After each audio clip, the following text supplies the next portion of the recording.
जैसा हमको पता है कि पिछली बार 20 जून को भी हम सब लोग यहाँ आए थे, मैं भी था, आप भी सब थे, और उस दिन जो भूमिका बनाई गई थी, मुझे बड़ी खुशी है कि उसके ऊपर हमारे डिपार्टमेंट ने या जो बॉस और जो सहयोगी जितनी संस्थाएं, चाहे वो सरकारी हैं प्राइवेट हैं, उन सब ने, इवन फॉरेस्ट डिपार्टमेंट ने भी उसमें योगदान किया।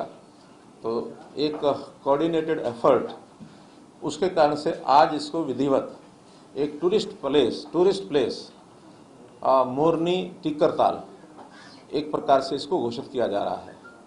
अब आगे से प्रदेश के नक्शे में, देश के नक्शे में ज़रूर कहीं ना कहीं मोरनी का नाम, टिक्करताल का नाम इस ओर दर्ज होगा, और जो विश्व भर के या देश भर के जो टूरिस्ट हैं, अपने स्थान से वो टूरिज्म के नाते से दूसरे स्थानों पर जाते हैं, निश्चित रूप से जब हरियाणा से होकर निकलेंगे, क्योंकि जैसे मैंने पहले बताया कि अभी तक तो हमारा टूरिस्ट सामान्यतः हरियाणा की किसी चीज़ की तरफ आकर्षित बहुत कम ही होता है।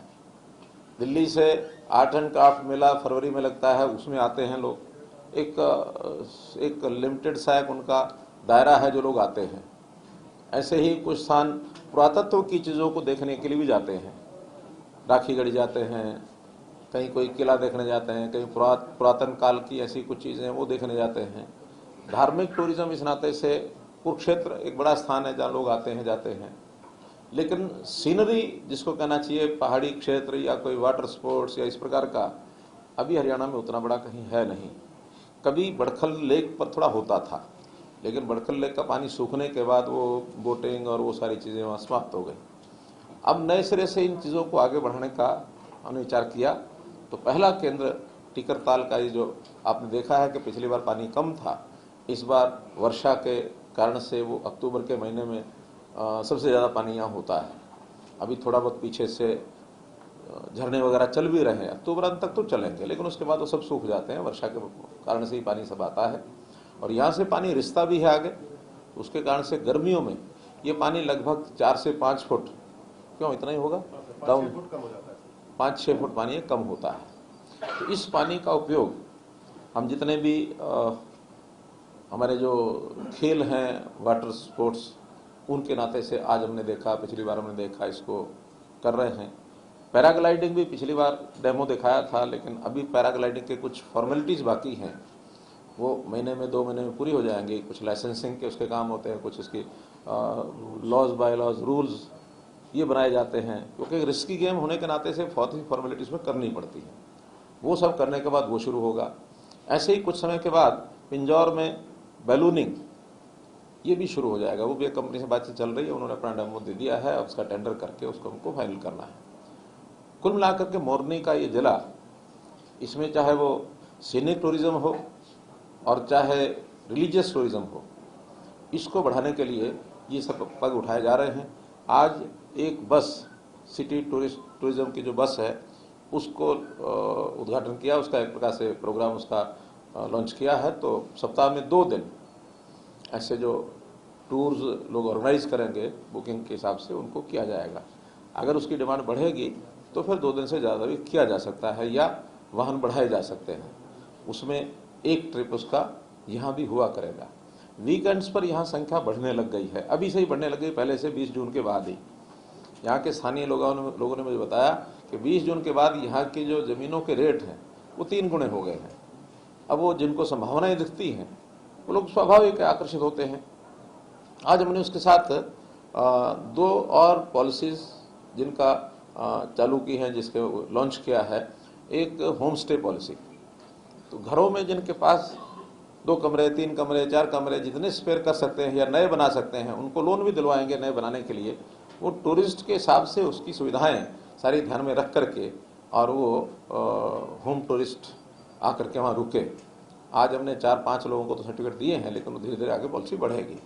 फार्म स्टे पॉलिसी, इसमें पहले से भी कुछ लोगों ने फार्म्स बनाए हुए हैं, लेकिन उसकी कोई निश्चित पॉलिसी नहीं थी, वो भी आज हमने लॉन्च की है, ताकि लोग अपने फार्म्स बना करके खेतों में, और ग्रामीण क्षेत्र का खास करके रहन सहन कैसा होता है उसको भी लोग जाकर के एंजॉय करते हैं, देखते हैं। खास करके विदेशी लोग, हमारे यहाँ झज्जर में कुछ फार्म हाउस ऐसे हैं जहाँ लोग अभी भी जाते हैं, रुकते हैं। उन्होंने झोपड़ी नुमा ऐसे बहुत सी चीज़ें बनाई हुई हैं।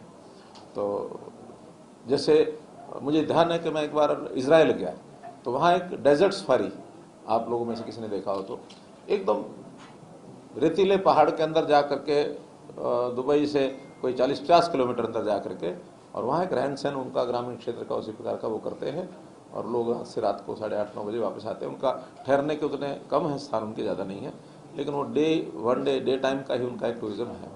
तो इस टूरिज़्म को बढ़ाने के लिए देश भर में भी प्रयत्न चल रहे हैं, हम अपने हरियाणा प्रदेश में भी बढ़ा रहे हैं। जैसे मैंने अभी बताया कि मालदीव्स ऐसा एक देश है जिसका कुल जीडीपी का 59.6% केवल टूरिज्म में से ही आता है। यानी उनकी मेन एक प्रकार का जो उनका स्रोत आय का है वो टूरिज्म है। अभी हालांकि कोविड में बहुत बड़े झटके ऐसे देशों को लगे जो टूरिज्म पर डिपेंडेंट थे, टूरिस्ट बंद हो गया आना जाना, अब धीरे धीरे फिर शुरू हो गए हैं, तो आगे बढ़ रहे हैं। और जहाँ तक और बहुत से ऐसे देश हैं, कम से कम दर्जनों देश ऐसे हैं जहाँ 15% से ऊपर उनकी जीडीपी है, लेकिन अपने देश का अभी जो आज मैं देख रहा था 1.1% है, यानी नेग्लिजिबल है, कुछ नहीं है। फिर भी चूंकि देश बड़ा है, हमारी इकोनॉमी बड़ी है, उसके अंदर जो कुल मैग्नीट्यूड है वो हमारा 2-2.5 हजार करोड़ डॉलर, इतना बड़ा हमारी इनकम उसमें से होती है। यानी अगर 2-2.5 हजार करोड़ डॉलर मैं कह रहा हूँ तो लगभग 1.5 लाख करोड़ रुपया टूरिज्म में से आदि भी आता है। लेकिन बहुत देश तो बहुत ज़्यादा कमाते हैं। उस नाते से देश के दुनिया के जो टूरिस्ट हैं और जो विकसित देश हैं वहाँ से टूरिस्ट ज़्यादा निकलते हैं, उधर से लोग यहाँ आए, हमने उसके सारे प्रयत्न किए हैं, आज विधिवत उसका चालू किया है और ये पहला केंद्र है। हम इस प्रकार के और भी केंद्र जहाँ वाटर स्पोर्ट्स हो सकते हैं, जैसे ब्रह्म सरोवर है, बहुत बड़ा वाटर एक स्पोर्ट्स का केंद्र बन सकता है। हमारी वो गुड़गांव की झील है, दमदमा झील, वो बन सकती है। कर्ण लेक में भी छोटा बड़ा कार्यक्रम हो सकता है, तिलियार लेक पर भी हो सकता है। O2 का देखेंगे, अभी O2 का पानी साफ नहीं होता इतना, लेकिन फिर भी अगर कई संभावनाएं देखी तो O2 लेक सिरसा में, वो भी एक बड़ी लेक है। और कुछ तो हमने अभी नई योजना में लेक्स बनाने का भी एक अभियान शुरू किया है, क्योंकि बहुत इलाके में वाटर लॉगिंग हो रही है, पानी बहुत ऊपर आ गया है, ज़मीनें खराब हो गई हैं। वहाँ कुछ एकड़ एरिया लेकर के उसकी खुदाई करके और वहाँ लेक की लेक बने और उस खुदाई से मिट्टी को बाकी इलाके में डाल करके उसको ऊंचा करें, उपयोगी बनाएं। तो ऐसा एक पन दो काज, ये भी हमारी प्लानिंग में अब शुरू होगा, क्योंकि हमने इस बार तय किया कि 1 लाख एकड़ ज़मीन, चाहे सेलाइन है चाहे वाटर लॉग्ड है, इसको हमने ठीक करना है।